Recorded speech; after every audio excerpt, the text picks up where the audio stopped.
let's look right back to Q1. Q1 has been absolutely horrible for the Dockers for a while. It has been. Geez, I mean, this is the first time I'm looking at this. Not really, but red. There's one green in there against Hawthorn.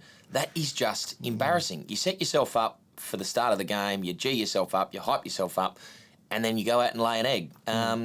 It's just not the way you'd be wanting to start games of football, I wouldn't have thought, Mick.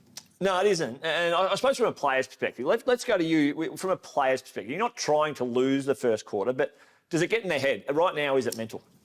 Yeah, I think so. I mean, there's nothing worse than having a string of first quarter losses and the coach is in your head like, boys, come on, we've fallen asleep, we haven't rocked up. I mean, mate, I'm here, I'm trying to play football, I'm trying to win the game. I'm not going out there on purpose to lose. But it certainly feels like it can be a mental thing because, you're an elite AFL player, you prepare for the game all week, you fly or you go stay at home, it doesn't matter what you're doing. You're rolling out quarter one with all the energy in the world, and I think it's all between the ears at this point. But what do you think from a coach's point of view? How do you go about addressing that if you're JL? Yeah, it's interesting, isn't it? Because you've got to have an awareness, like you said, that the players are aware. The players read the paper, they're aware that the last 16 out of 17, they haven't won the first quarter. So you need variety. You probably need a circuit breaker pre-game. I'm thinking JL might roll out his assistants, or he might play a little game of Uno, or something different. I think just try something with a bit of variety, see if we can get a spark, maybe bring in a comedian, or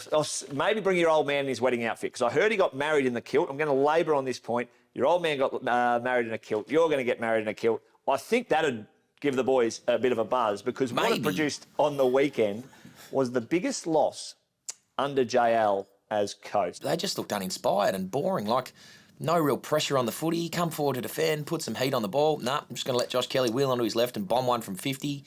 Just average to watch, I thought, all round, Mickey. Yeah, really placid. I think in terms of, and I'll give them an out this time, but I think there's a trend. When the Dockers go and play off Broadway, away from home, Giant Stadium, does it just not lift them to the level that they should be as professional? I'm just going to let that linger. I'm just going to give them the mulligan this week. If it happens again in an off-Broadway game, the hammer's going to be out and I'm going to go at them. 7 o'clock on 7 Mate.